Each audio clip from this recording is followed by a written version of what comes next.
to the Free Kick Podcast. My name is Todd, and after a 2-0 defeat down in Miami and a 0-0 draw versus Alianza last night in the CONCACAF Champions League, the Philadelphia Union head back to Subaru Park this weekend to take on the Chicago Fire. And returning to the podcast is a guy who is still running on Liverpool's high of trashing Manchester United 7-0. He is also the host of the Intercontinental Football Show and a current MLS commentator, Tyler Terens. Tyler, how you doing? I'm good, pal. Glad to be back on the podcast as an official recurring guest now. And yes, I am just basking in the glory of that touchdown plus an extra point against Eric Ten Hag boys. But happy to be back on here and talk the 7. Oh boy, I haven't heard that one yet. Yes, let's do it. I'm on board with that. Get the merch ready. For sure. Yeah, I saw listening to CBS's broadcast, Jamie Carragher was just taking the piss with Peter Schmeichel, had a 7-Up Coke can. Anything with 7 he would bring up, and then at the end of it he said 7 hogs. So Peter Schmeichel at the end of it was not having any of it. So all you Liverpoolians are just enjoying yourself, right? It's good to be a Liverpool fan, at least this week. We'll see what happens this weekend. For sure. And hey, look, if you guys can somehow find a comeback against Real Madrid, man, you guys have had a fantastic couple of weeks. But it ain't happening with this group, Todd. I promise you. This is not Anfield against Barcelona 4-0 all over again. It's not. It just ain't happening. It is not on field. But look, the last time I said that to you, I texted you before the game. I said, good luck. And then when you're at Subaru Park, I told you good luck before Manchester United and Liverpool played. And Manchester United lost like 5-0 last year and now 7-0. So I'm just going to stop telling you good luck every time these two teams meet because Liverpool just absolutely destroy Manchester United. But, you know, during your soccer playing days, we all watched the Champions League match last night. Have you ever had something so CONCACAF, like a dog running on the field, happening any time during your playing days?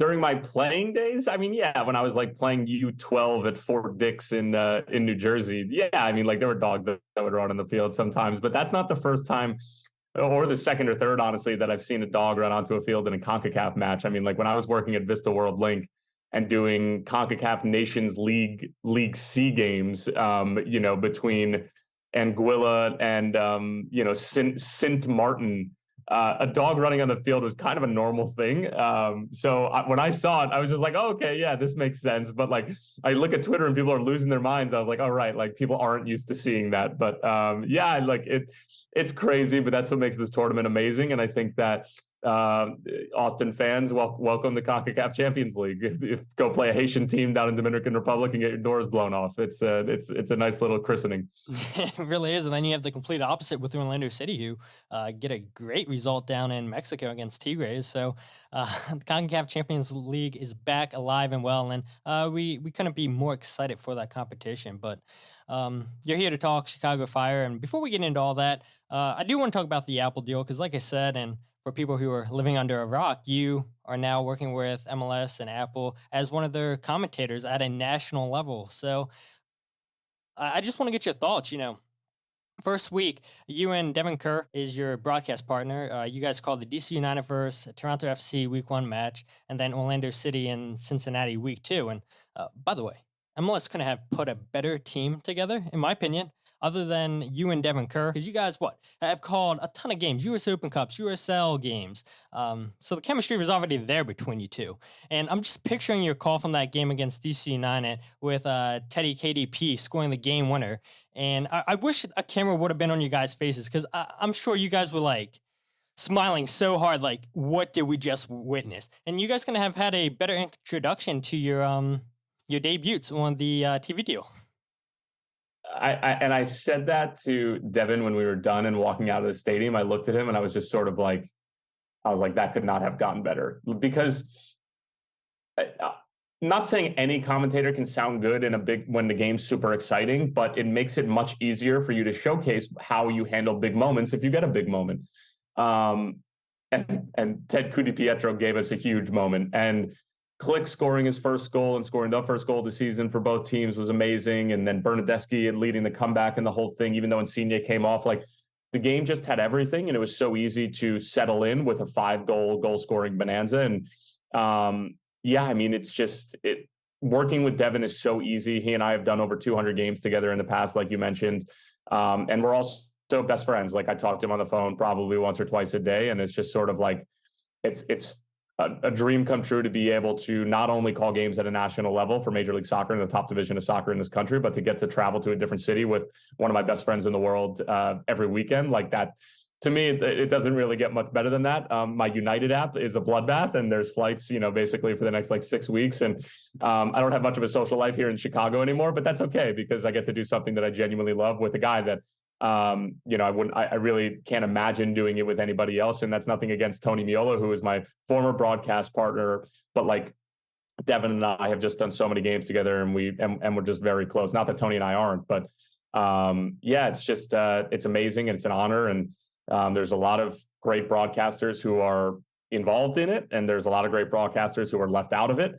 So it's an honor and a privilege, and I just sort of want to continue to take it 1 week at a time. And they can't all be DC and Toronto, because as we saw, week 2 was an absolute stinker between Cincinnati and Orlando, which we kind of expected.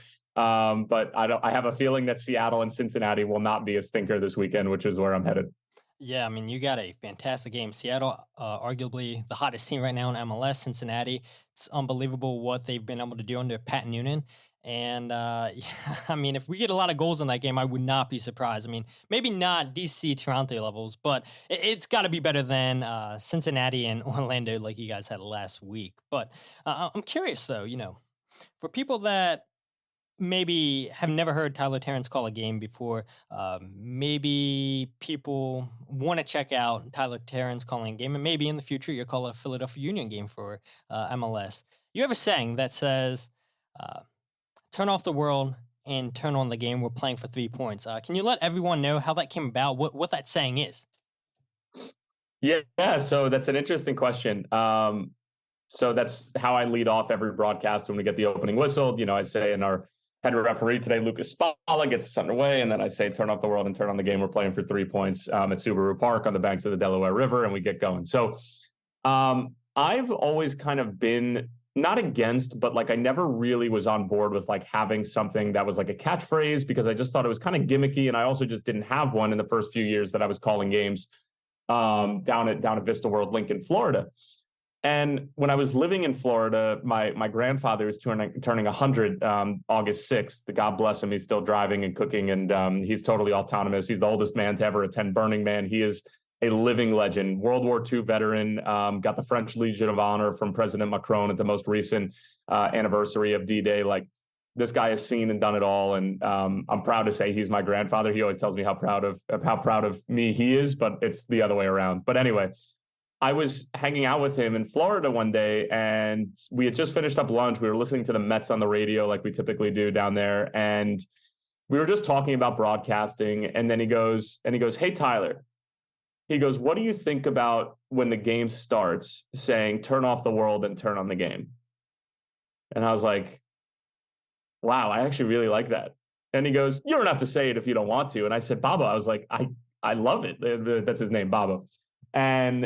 And I tried it out when I got to the Fire, because he had mentioned that to me like right before I got the Fire gig, and it kind of like toyed with the idea. And then I forget exactly when I started it, but now it's become a thing. And like John Strong has 45 minutes down, 45 minutes to go. Like, some of these broadcasters have their catchphrase, and it just lets you. It's a familiar thing, and like hearing voices creates emotional affect. And if I can.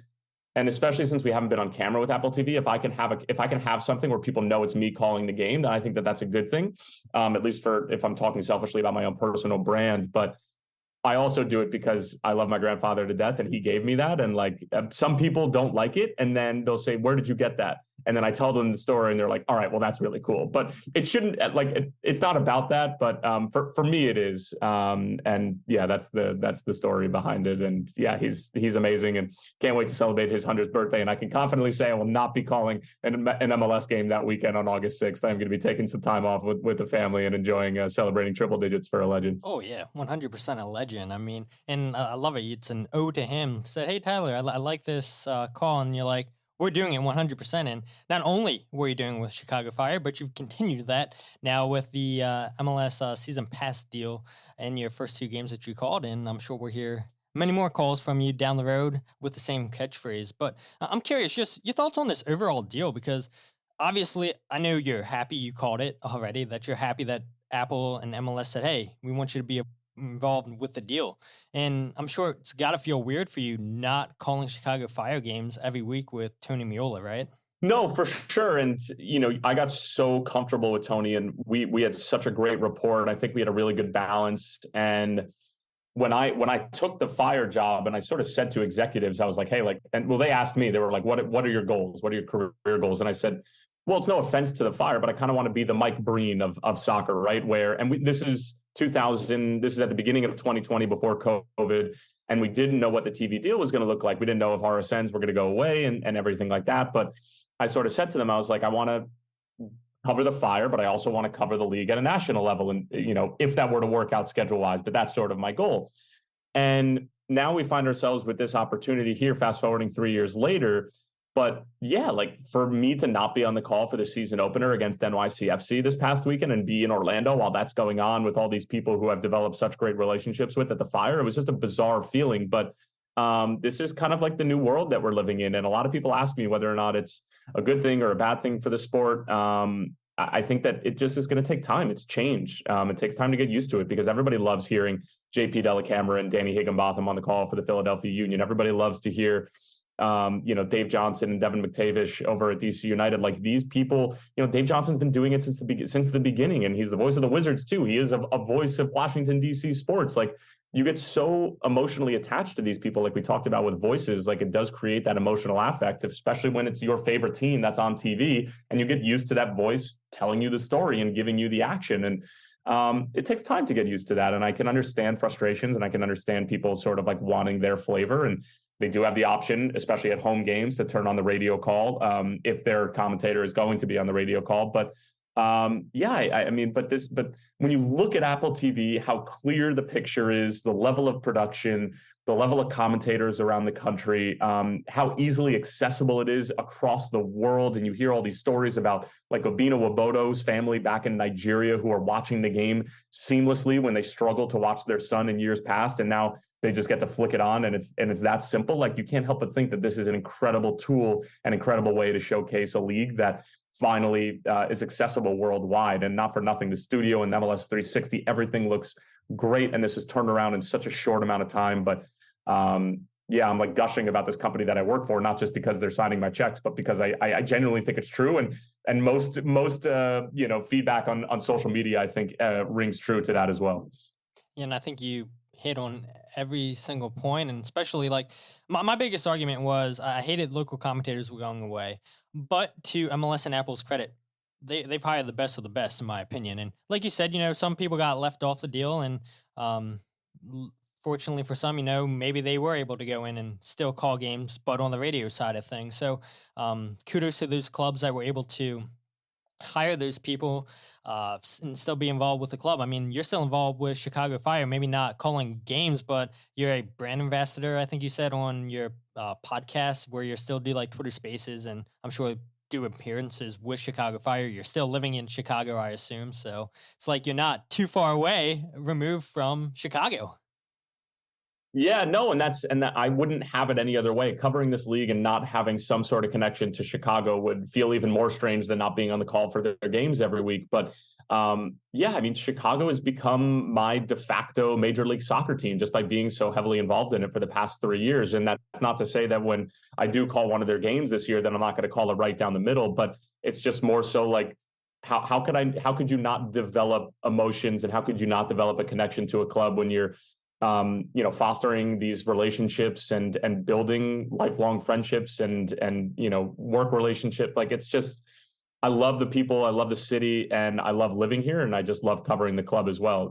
So yeah, it makes it easy, and it's sort of a best of both worlds in my situation.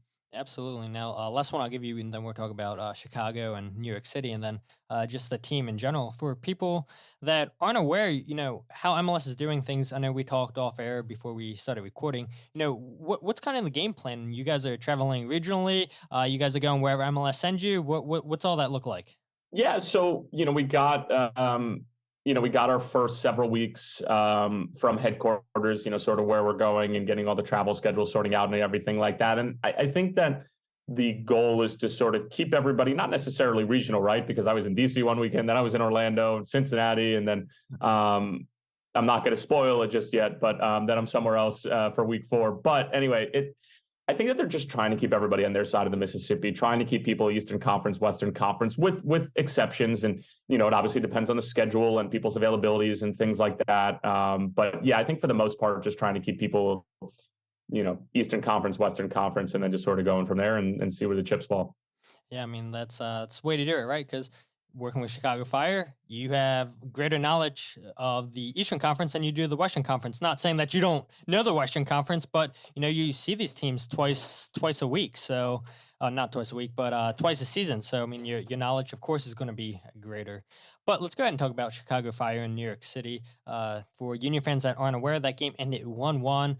Chicago, in my opinion, it was a hard point earned against a New York City team that looked much better than they did against week 1 in Nashville. A couple of injuries to Chicago and Federico Navarro and Jairo Torres, who I saw Ezra Hendrickson said today that both players are going to miss a game against the Philadelphia Union, which is a huge blow for the club.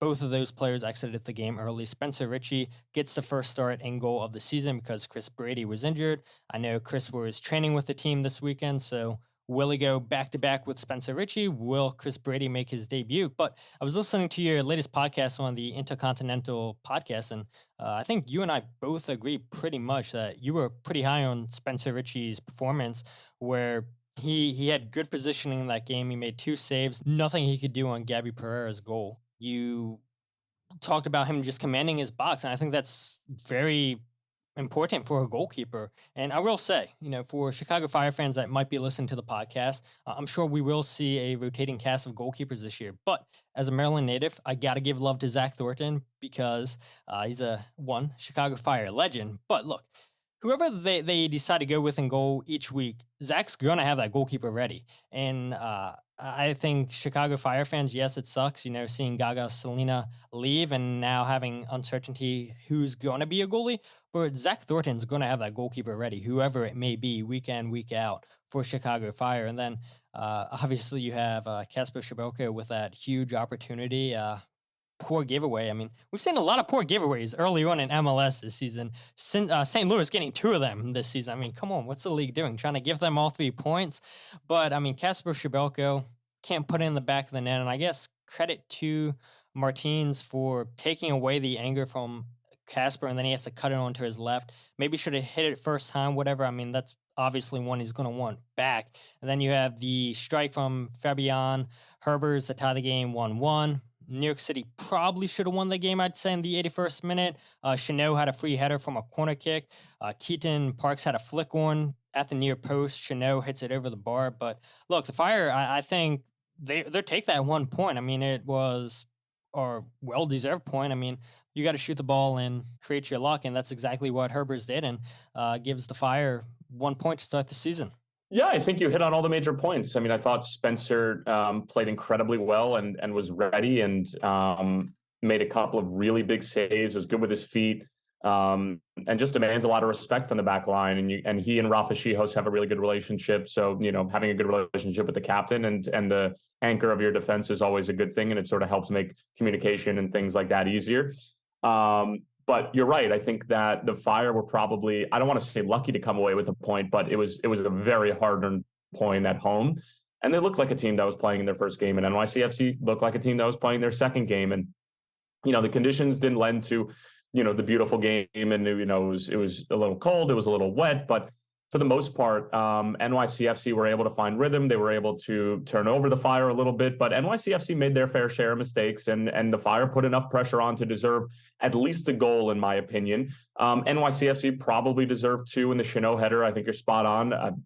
just don't know how that doesn't find the back of the net. But you can say the same thing about Shabilko's chance. So this is a league of capitalizing on opportunities, because you know that there are going to be mistakes, and both teams squandered opportunities, but both teams took advantage of one or two. And I think that you talked about the injuries. I think that that's probably the biggest concern for Fire fans right now. I was on a podcast yesterday and they put out a poll: are you more concerned with the performance or the injuries? And the majority were concerned with the injuries, because Fede and Jairo Torres are two players that the club are really high on and are young and are going to be super important to this team. And they were starting week 1, and now they're not going to be playing at all in week 2. But the good news is that you have Gaston Jimenez, who used to be a DP player, now signed a TAM deal. He's probably going to be paired up with Mauricio Pineda. You don't know exactly what Ezra Hendrickson's going to do, but if I had to guess, that's probably what it's going to be. And those are two guys who are, they're starters in Major League Soccer. Just because they didn't start week 1 doesn't mean they're not capable of doing it week in and week out. So that's a position where the Fire are deep, fortunately. But it certainly makes their bench a little bit thinner and options fewer and far in between. But I think that it lends for an interesting week in Philly along the banks of the Delaware River, particularly because the Fire in Philly seem to have very good games when they played over the past several years. So I think it was going to be good no matter what, but this makes it a little bit more tasty.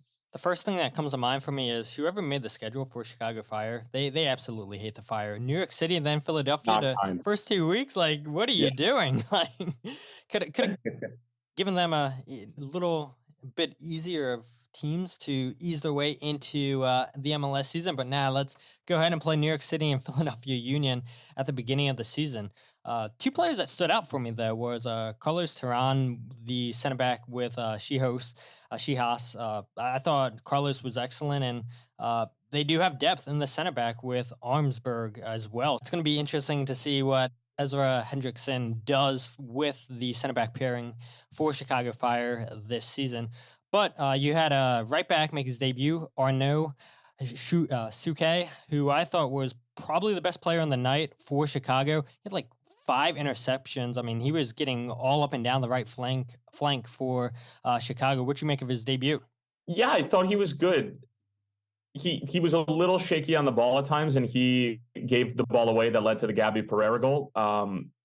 But not to harp on the negative too much. But I think that you're right, though. He was getting up and down the right flank, much more mobile than Boris Sekulic, who's been the starter for the Fire for the past 3 years. So I think the Fire fans were certainly encouraged seeing their right back being a little bit more active on the sideline, and he was pushing past defenders and he was being brave. I want to see more delivery out of him, and I want to see more delivery out of Miguel Navarro, because that's been an issue with the fullbacks for the past several years, is just sort of like a lack of ability to pick out players in the penalty area. And so I want to see more of that from Suke. Not that he had a ton of opportunities to do that, and it's the first game of the season, and the same goes for Miguel Navarro. It's not that they didn't do it, it's that the opportunities didn't present themselves. But I thought Arnaud showed really well. I mean, listen, he's a Liga fullback who's made over 100 appearances at that level. So he's going to be quality. Just got to give him time to settle into the league and settle into the system. And I think he's going to be a very important player for the Fire. Yeah, I agree. I mean, since we're on the topic of new players coming to Chicago, they signed a whole bunch of new players. You have Jeff Gall, goalkeeper. You have Jonathan Dean, who's a defender from USL. You have Kai Kamara, who I thought played excellent against New York City. I mean, had the goal. I mean, did they count that as assist? Probably not. But I mean, I don't know how New York City. I wouldn't have counted.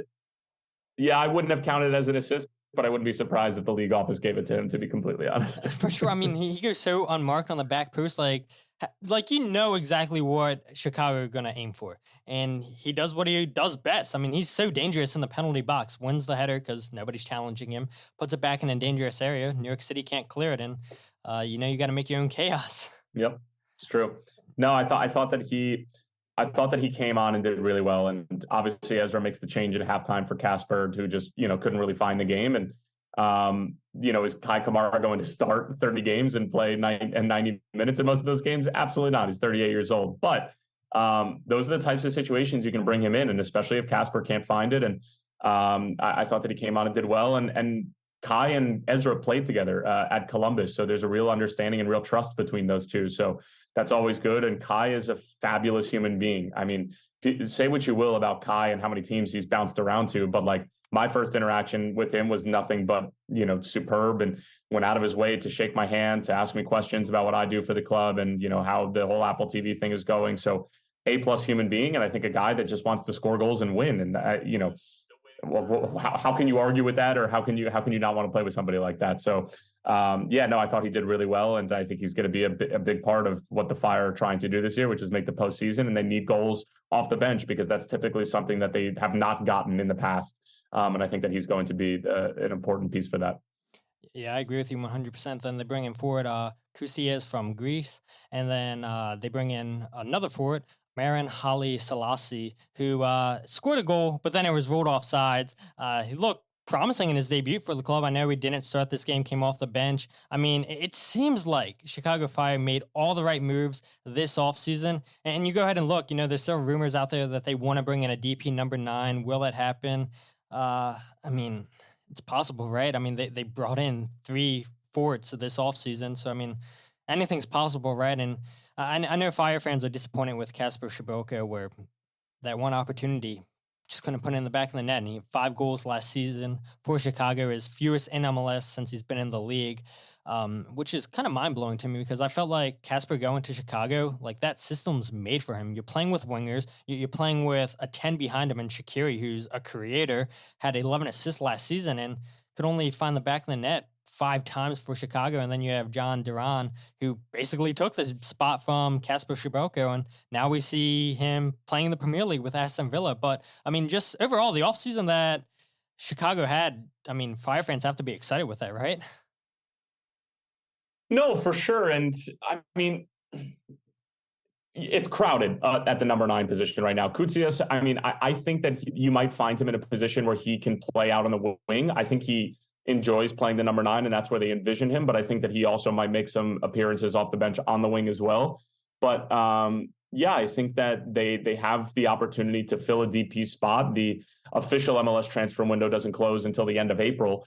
And then they'll have an opportunity in the summer, if they don't get a DP number 9, to go ahead and get one at that time as well. And I think that your options will probably be a little bit more plentiful if that's the case as well, just, given the schedule and everything that shakes out in that department. But I think that the Fire have things to be excited about in the attacking third. I think they have really good options. They have a little bit more depth than they have in years past. But again, these guys that they bring in, it's exciting to say, hey, we got these new signings and everything like that. But now Fire fans, and of course the front office and everybody involved, want to say, okay, where's the production? Where can we see sort of the transfer fees and everything that we did to bring you in here? Let's see it pay dividends on the field. And that's the exciting part. It's a blank slate. You got a point in week 1. You got new players who still haven't made their appearance yet. Things to be excited about, and some change that hopefully will yield some better results. For sure. And it's crazy to me that, we've seen 3 Greek forwards brought into the league the last 2 years. You see Daniel Gazdags from Hungary, and the season he had with the Union last year. I just wish more MLS teams would go to these smaller countries and bring those type of players into the league. I think, that's just smart scouting from these different scouts and different general managers, sporting directors in MLS to go to these smaller countries. Yeah, it's easy to go to Argentina, Brazil, where, their population's plentiful. I mean, you can find anybody in those countries, but to go to Greece or go to Hungary and find a player like Daniel Gazdag, I mean, hopefully we see more MLS executives do this, because there's definitely talent to be found there. But speaking of talent to be found, Chicago Fire found Jhon Duran last season, and it's got to be so weird for you, right? I mean, just a couple months ago, he's playing in a Chicago Fire jersey, and you're calling his games, you're around training and everything, and now you turn on your TV, and now here he is playing in the Premier League. I mean, I know for me, just watching Brenden Aaronson play for Leeds United, it's crazy. 2 years ago, he's lifting the Supporters Shield with the Philadelphia Union, and now he's playing with Leeds United. You got to get that same feeling watching Jhon play with Aston Villa. Yeah, it's pretty amazing, and I would say it's a little bit more astonishing than the Brenden Aaronson one, because like the rumors of him going were like around for a while, and he spent a few years in MLS before he ends up going. Jhon Duran spends 1 full season, not even, because he ended up playing 1,300 minutes, something like that, which is not a ton. And he didn't really start to come onto the scene until late in the season, until really after the All-Star break is when he really started to tear it up. But this kid has so many tools at his disposal and is so freaking talented that, yeah, it makes sense that he got sold for 18 million to a Premier League club and it could get up to 22. And he comes on against Manchester City and made a couple of plays where you're scratching your head. You're like, ooh, that didn't look great. And then takes one off his thigh and then cracks it against the crossbar. And then you remember exactly why he was brought over there for 18 million. You're like, he has that in the bag. He has the ability to turn literally nothing into something that could be truly sensational. And he was terrorizing backlines by the end of the season last year. I mean, really just giving fits to some of the best defenders in the league. And he was 18 years old at the time. And it's really, really cool to watch. He's going to be a staple for that Colombian national team, a team that's lacked a striker since Falcao. So, I mean, to see Duran tear up MLS in half a season and then go make that big money move to the Premier League, I mean, happy. I mean, yeah, people are like, oh, well, he didn't play for Philadelphia Union. But it's like, I'm happy anytime people leave MLS and take that next step. I mean, whether it's Jack Harrison, Tyler Adams, Miguel Almiron, I mean, seeing all these guys thrive in the Premier League is only going to help MLS continue to grow and reach that next level where I was talking about, getting these players from smaller countries. Now, maybe those people are going to say, hey, maybe it's not a bad thing to go to MLS for a couple years and work on things I need to work on, get more eyes on me, and then make that move to a top 5 league overseas. I think we'll continue to see that in MLS. But let's go ahead and talk about Philadelphia Union Chicago Fire. Game takes place this Saturday at 7:30, and we saw a heavily rotated squad for the Philadelphia Union against Alianza, where only 3 players that played against Miami started against Alianza, and Kai Wagner, Jack Elliott, and Andre Blake. And the field conditions, they weren't the best, but I guess somebody that's called games like that in the past, and yourself, Tyler, you're like, oh, this is just a normal CONCACAF field. And the Philadelphia Union players, Jim Curtin, they had a lot to say about the field conditions, but a game still has to be played, and we saw the Union kind of go away from their game plan of playing fast 1-2s, playing those just first-time balls, keeping things on the ground, where they had to just play long ball after long ball, cross after cross, because, that pitch was definitely bouncing. And the one thing that stayed true for the Union, just like it did against Miami, kind of finish off their chances. So you hope that changes this weekend against Chicago Fire. But like you talked about at the beginning of the show, every time you get these two teams together, it's always entertaining. And I remember after that 4-1 Union victory at Subaru Park, after the game, you said to me, not our best performance. And it was not. And honestly, I was shocked by that performance because 2 months ago, Chicago beat the Union 1-0 at Soldier Field. I know in the second half at Subaru Park, you could argue that Chicago looked like the better team. I mean, they came out ready to play. They get an early goal with Chris Mueller, and Gaga Salina played really, really well in that game. I mean, yeah, he had a mistake, I think, early on in that game, but he showed in that game why Chelsea were interested in him and so many other goalkeepers. And not counting that 4-1 game between the Union and Chicago, you had the 1-0 win for Chicago in Soldier Field, like I said. You had a 3-3 game at Soldier Field in 2021 where Quinn Sullivan comes onto the scene for the Philadelphia Union, scores a bicycle. You have a 1-1 draw at Subaru Park, a 2-0 win for the Union at Soldier Park, and then a 2-1 Union win at Subaru Park. But you don't typically get blowouts. I mean, you only had 2 blowouts in the 4-1 and 3-3. I mean, it's a ton of goals scored in a soccer game. Do I think that's going to happen this weekend? No, I don't. And like I said, yeah, I was surprised that the Union blew out Chicago 4-1 after 2 months ago.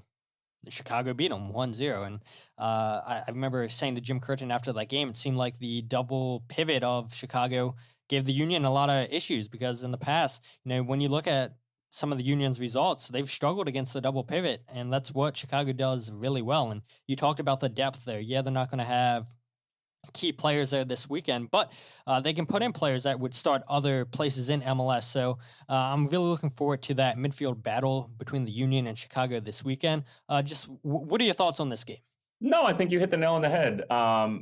The double pivot, I think, gives Philadelphia some issues because that midfield that they want to try to squeeze and suck people into and the whole thing becomes a little bit more congested with the double pivot and protect the back four a little bit more. So with that, it allows the Fire to go on the break and to be able to stymie Philly while they're trying to do their thing. And it's one of those ones, for whatever reason, and it's not for whatever reason, I know it, that the Fire get up for games against Philly because Philly have been the class of the Eastern Conference for the past several years. So like, Chicago, notorious, or for lack of a better word, like they sometimes have played down to the competition over the past few years, and then there are other times where they really play up to the team that they're going up against, and they'll beat one of the better teams in the conference. Like I think that the day that they beat Philly 1-0 at home last year, the week before, I think that they had lost to DC or something to that effect, or and we're in last place at the time. So it was like last place, a winner over first place or something like that. So anyway, yeah, I think it's going to be a really good game. I think that the rotation for you guys is going to be important, and finding that balance of rotation. And I'm excited to see what Gaston and Mauricio Pineda can bring to the table for the Fire, and then also what the striker position is going to look like. If Koutsias is going to get a run, you would imagine that he's probably going to come off the bench, but we'll see. But yeah, the injuries for the Fire are definitely a concern depth-wise, but I'm not concerned in terms of Gaston and Mauricio Pineda not being up to the challenge, because these are two guys, like we talked about, they're starters at heart. So yeah, I think that Chicago are going to be up for this one, game under their belt, feeling good after a draw against NYCFC, and then looking to steal 3 points at Subaru. Yeah, absolutely. And look, we talked about Kai Kamara. I think he's going to be a difference maker. Maybe he doesn't start, but it seems like every time the Union have played Montreal or whatever team that Kai was last on, he's always given the Union trouble. And it's not just the Union, right? I mean, there's a reason why he's the third all-time leading goal scorer in MLS. I mean, that's all he does is score goals and cause chaos in the box. So whether he starts against the Union this weekend or whether he comes off the bench, I think he's going to be an issue. And then, I mean, obviously you have Shaqiri, who could be that difference maker. I mean, we saw first season, 11 assists.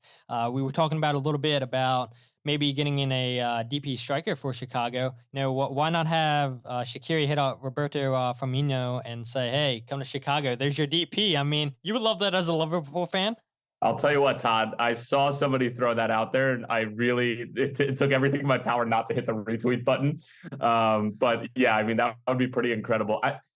Something though, as good as he would be, and obviously like you want to see a player of that quality come and play in Major League Soccer, the Fire needs somebody who's going to make runs in behind, because when you look at Shaqiri and you look at, and obviously Shaqiri and Firmino have played together and they have a good understanding and they would be fine.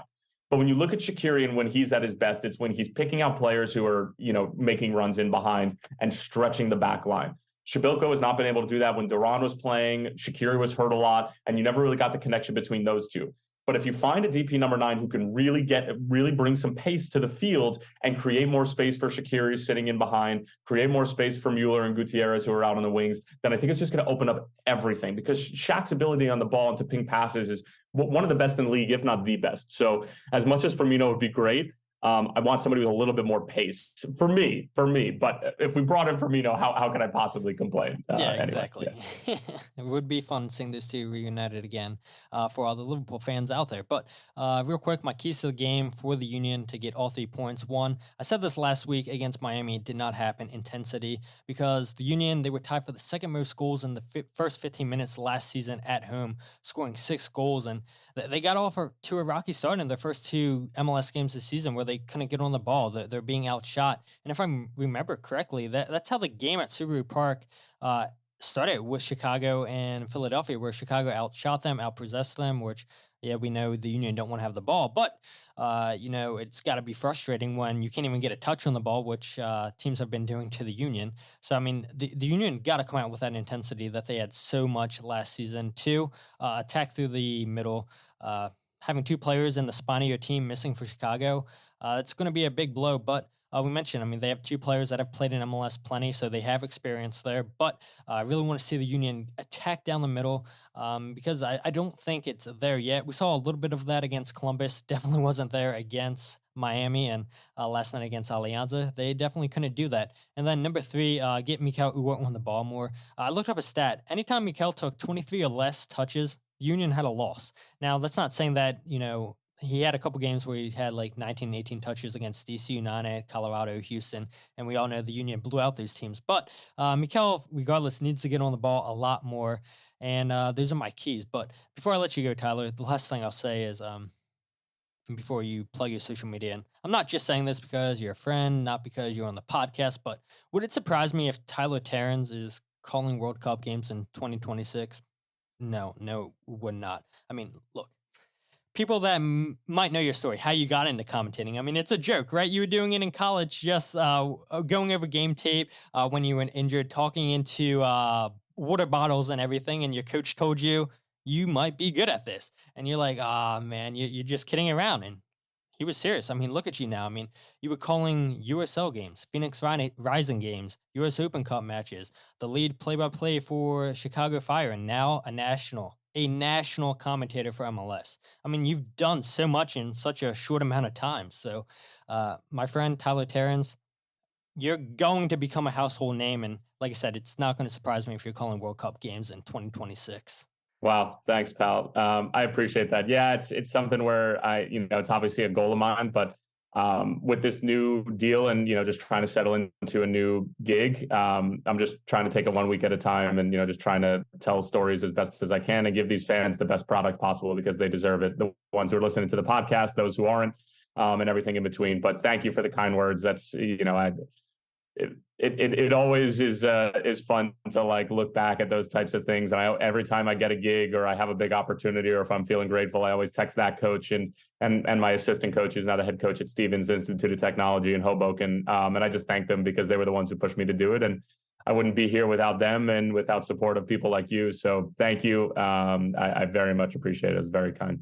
Again, I'm so happy that you're involved in this. And I feel lucky because living in Maryland, anytime the Union would be on the road, I'd hear the home commentator. So I got to hear plenty of you with Tony Miola. So yeah, I do feel a little spoiled in that part. But now, everybody, season pass, they can listen to Tyler Terens, Devon Kerr, and whoever else they want to listen to, because MLS has hit the nail right on the head with all the commentators they brought on. But Tyler, where can people follow you on social media and plug that podcast? So the podcast, the Intercontinental Football Show, there's not much intercontinental of anything anymore since I'm hosting it by myself now, but that's the name of the podcast, where we talk Chicago Fire, MLS, and some major football headlines. So you can find that. And then social media at TN Terens, TNTERENS on Twitter and Instagram, and at Tyler Terens on TikTok as well, which I've joined and I'm starting to make. So I'm not dancing or anything like that, but just doing some commentary things. So, look out for Devon and I on TikTok because we've been doing some bits and,